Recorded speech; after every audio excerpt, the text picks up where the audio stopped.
Welcome to the Bible Quiz and Trivia channel. Today, we're diving into the Book of Obadiah with 30 tough questions that will test your understanding of its powerful messages on justice and divine retribution. Don't forget to hit the subscribe button and like this video to support our content. After the quiz, share your score in the comments. We love seeing how well you do. Are you ready? Let's get started. Question 1. What is the main theme of the Book of Obadiah? A. The wisdom of kings. B. The justice of God's judgment. C. The rituals of worship. D. The genealogy of prophets.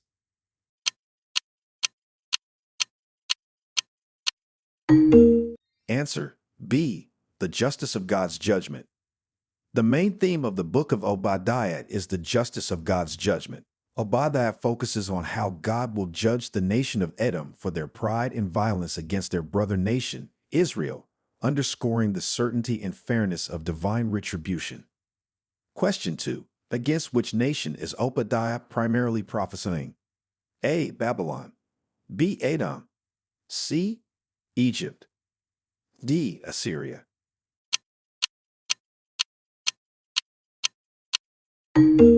Answer: B. Edom. Obadiah primarily prophesies against the nation of Edom. His message focuses on the coming divine judgment against Edom for their actions against Judah during times of invasion and calamity. Question 3. What historical conflict is referenced in Obadiah's prophecy? A. The fall of Babylon.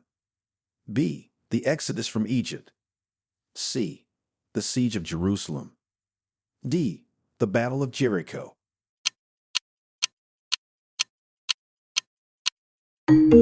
Answer: C. The siege of Jerusalem. Obadiah references the historical conflict of the siege of Jerusalem, criticizing Edom for their role in attacking and looting the city when it fell and for handing over survivors to their enemies. Question 4. What is the predicted fate of Edom according to Obadiah? A. They will become a great empire. B. They will be completely destroyed. C. They will join an alliance with Israel. D. They will be forgiven with no consequences.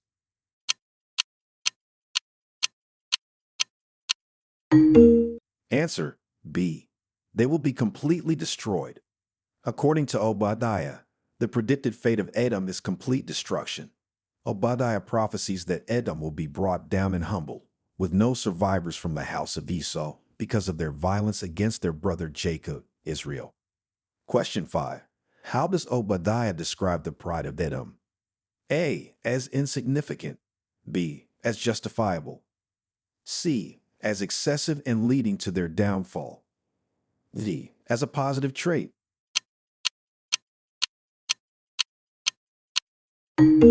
Answer: C. As excessive and leading to their downfall. Obadiah describes the pride of Edom as excessive and a critical factor leading to their downfall. He points out that their dwelling in the clefts of the rock and their lofty habitation led them to believe they were untouchable, which in turn led to their harsh judgment. Question 6. What does Obadiah say about the alliances of Edom? A. They will stand firm forever. B. Their allies will betray them. C. They will expand globally. D. They will be purely beneficial.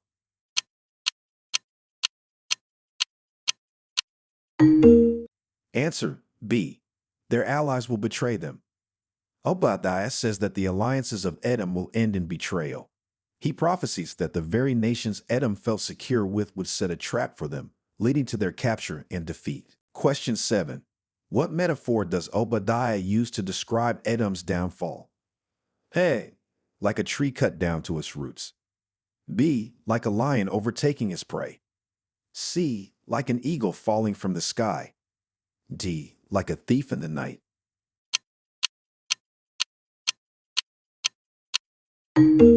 Answer: C. Like an eagle falling from the sky. Obadiah uses the metaphor of an eagle falling from the sky to describe Edom's downfall, emphasizing their pride and perceived security in high places, only to be brought down low by God's judgment. Question 8. How does Obadiah's vision relate to the day of the Lord? A. It is unrelated. B. It heralds a day of prosperity. C. It is a central theme emphasizing universal judgment and restoration. D. It focuses only on personal vengeance.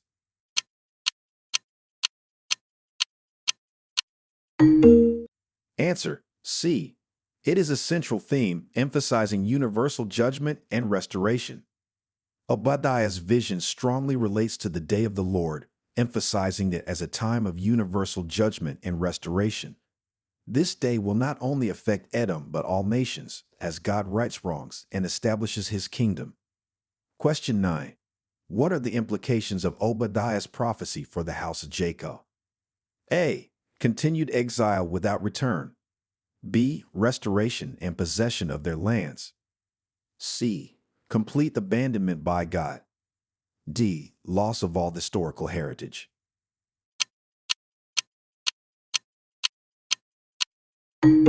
Answer: B. Restoration and possession of their lands. The implications of Obadiah's prophecy for the house of Jacob include the restoration and possession of their lands. Obadiah predicts that the house of Jacob will be a fire and the house of Joseph a flame, with the house of Esau as stubble that will burn them and consume them. Question 10. How does Obadiah contrast the fortunes of Edom and Jacob? A. By showing both nations prospering equally. B. By predicting doom for both. C. By foretelling destruction for Edom and restoration for Jacob. D. By ignoring their historical ties.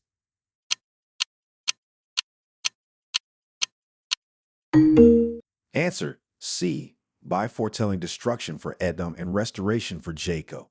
Obadiah contrasts the fortunes of Edom and Jacob by foretelling destruction for Edom and restoration for Jacob. This highlights the theme of divine justice and the reversal of fortunes based on their actions and faithfulness to God.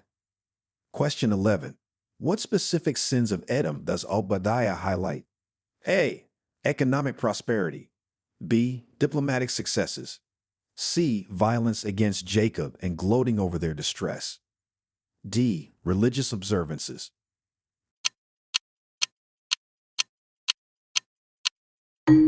Answer: C. Violence against Jacob and gloating over their distress.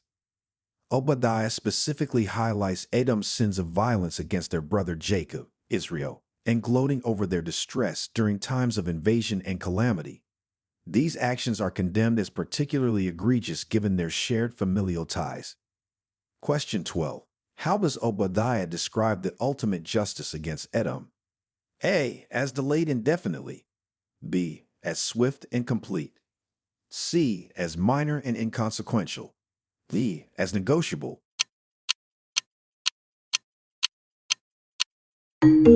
Answer: B. As swift and complete. Obadiah describes the ultimate justice against Edom as swift and complete. He uses vivid imagery to describe how thoroughly Edom will be punished and eliminated for their arrogance and betrayal, leaving no survivors. Question 13. What role do strangers and foreigners play in Obadiah's prophecy? A. They are irrelevant to the prophecy. B. They assist Edom in its defense. C. They help Israel rebuild. D. They loot and betray Edom.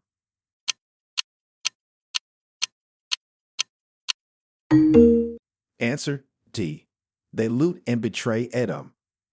In Obadiah's prophecy, strangers and foreigners play the role of looters and betrayers against Edom. Despite Edom's alliances and perceived security, these foreigners will turn against them, contributing to their downfall. Question 14. How does Obadiah prophesy the division of Edom's land? A. It will be divided among various Israeli tribes. B. It will remain intact under a new Edomite ruler. C. It will become a wasteland, uninhabited. D. It will be split among foreign invaders.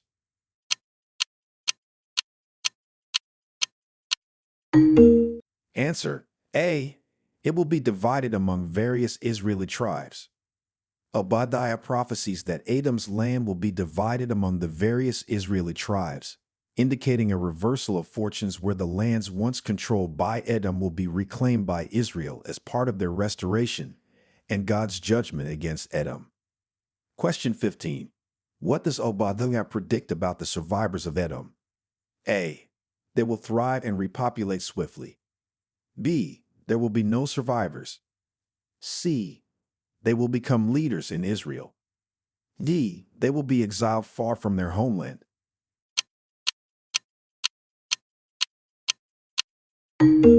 Answer B. There will be no survivors.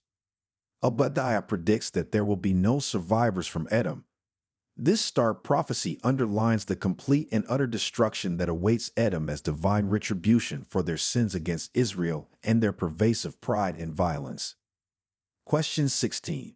How does the prophecy reflect on Edom's wisdom and understanding? A. As superior and unmatched. B. As flawed and leading to their downfall. C. As beneficial for their alliances. D. As respected by all neighboring nations.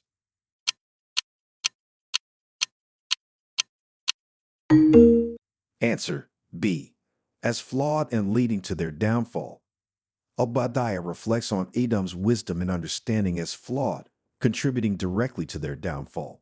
He criticizes their over-reliance on their own insight and the deceptive security of their geographical location, which ultimately failed them in the face of divine judgment. Question 17. What does Obadiah say about Edom's warriors? A. They will switch allegiance to Israel. B. They will be victorious in all battles. C. They will be utterly defeated. D. They will become peacemakers.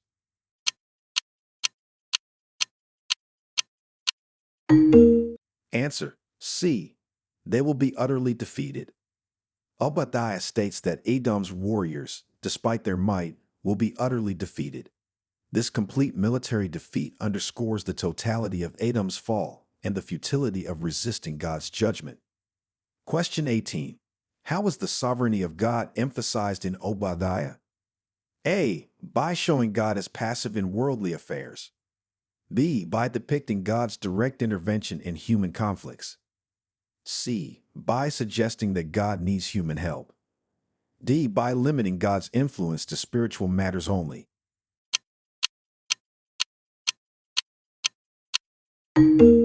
Answer B. By depicting God's direct intervention in human conflicts. The sovereignty of God is emphasized in Obadiah through the depiction of God's direct intervention in the affairs of Edom and Israel. This divine intervention demonstrates God's ultimate control over nations and their destinies, highlighting his supreme power and justice. Question 19. What restoration themes are evident in Obadiah's prophecy? A. Restoration of Edom's fortunes. B. Restoration of Israel's land and people. C. Restoration of ancient religious practices. D. None, as the prophecy focuses only on destruction.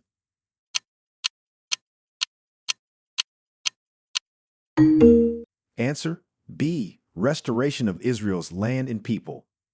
Obadiah's prophecy includes themes of restoration, particularly focusing on the restoration of Israel's land and people.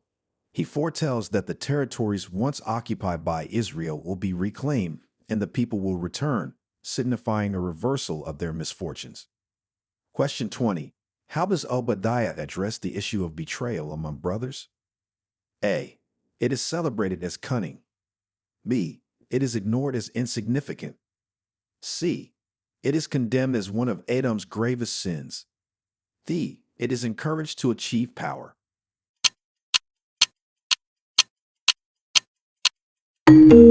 Answer C. It is condemned as one of Edom's gravest sins. Obadiah addresses the issue of betrayal among brothers by condemning it strongly. He reproaches Edom for their betrayal of Israel during their time of need, marking it as a grave sin and a significant reason for their forthcoming divine punishment. Question 21. What does Obadiah say about the governance of the restored kingdom? A. It will be chaotic and weak. B. It will be governed by righteous leaders. C. It will lack any form of governance. D. It will be under foreign rule indefinitely.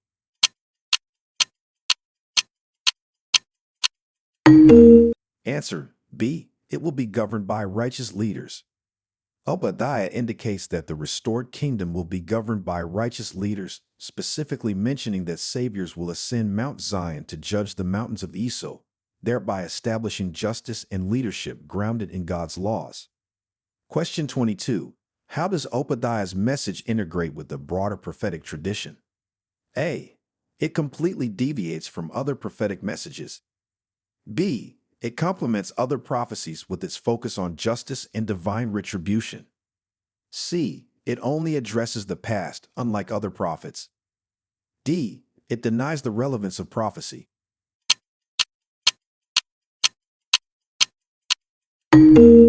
Answer B. It complements other prophecies with its focus on justice and divine retribution.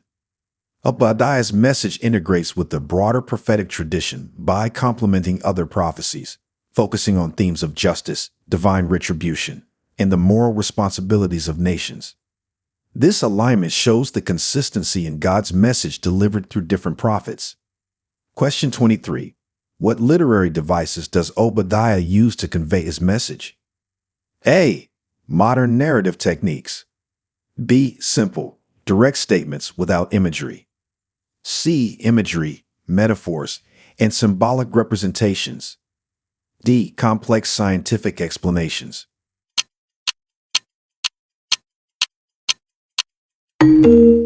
Answer: C. Imagery, metaphors, and symbolic representations. Obadiah uses various literary devices such as imagery, metaphors, and symbolic representations to convey his message. These techniques help illustrate the profound spiritual truths and judgments he prophesies, making them more impactful and understandable. Question 24. How is Obadiah's prophecy similar to that in Jeremiah and Amos? A. It focuses mainly on prosperity theology. B. It shares themes of judgment against nations for their arrogance and betrayal. C. It promotes the invincibility of all nations. D. It contradicts their messages by offering unconditional peace.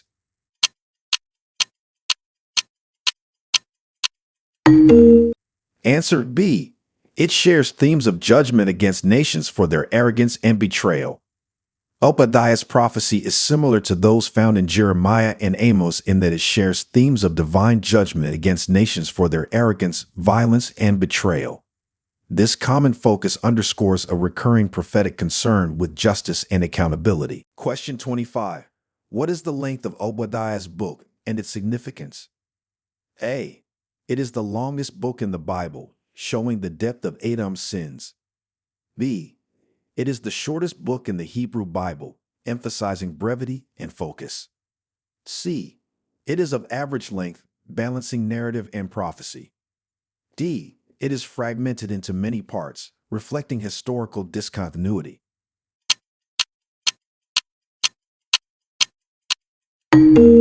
Answer: B. It is the shortest book in the Hebrew Bible, emphasizing brevity and focus. Obadiah's book is the shortest in the Hebrew Bible, which is significant because its brevity and focus convey a powerful and concentrated message of judgment and restoration without extraneous detail.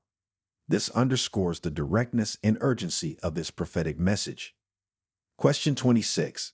How does Obadiah depict the relationship between judgment and restoration? A. As mutually exclusive events. B. As interconnected, with restoration following judgment. C. As unrelated themes. D. Restoration is deemed impossible after judgment.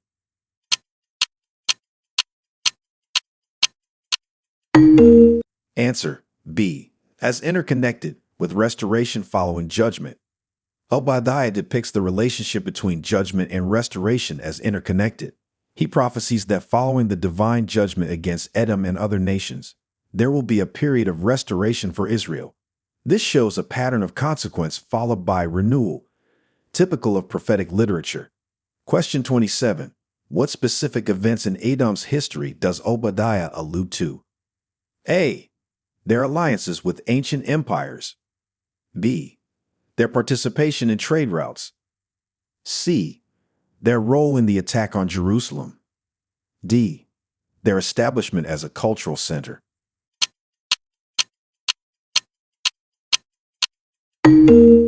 Answer: C. Their role in the attack on Jerusalem. Obadiah specifically alludes to Edom's role in the attack on Jerusalem, where they stood by and even participated in the city's sack during the Babylonian invasion. This historical reference is used to highlight their betrayal and cruelty, warranting divine judgment. Question 28. How does the Book of Obadiah contribute to the concept of divine retribution? A. By denying its existence. B. By illustrating it as immediate and indiscriminate. C. By exemplifying it through Edom's punishment as a response to their actions. D. By suggesting it is always avoidable.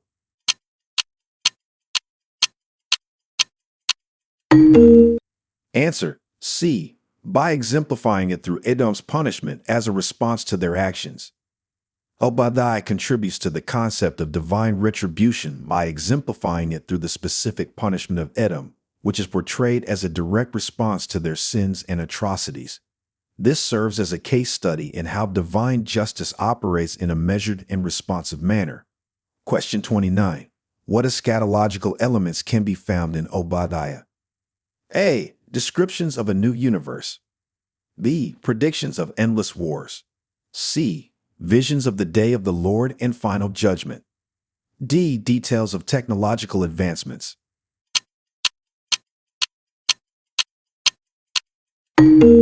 Answer: C. Visions of the day of the Lord and final judgment. Obadiah contains eschatological elements, specifically visions of the day of the Lord and the final judgment that will befall nations. This eschatological perspective underscores the ultimate accountability of all nations to God's moral order.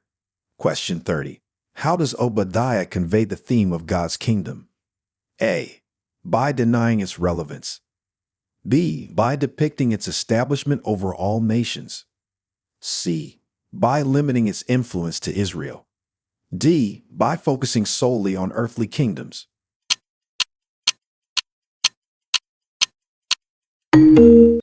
Answer: B. By depicting its establishment over all nations. Obadiah conveys the theme of God's kingdom by depicting its ultimate establishment over all nations, not just Israel.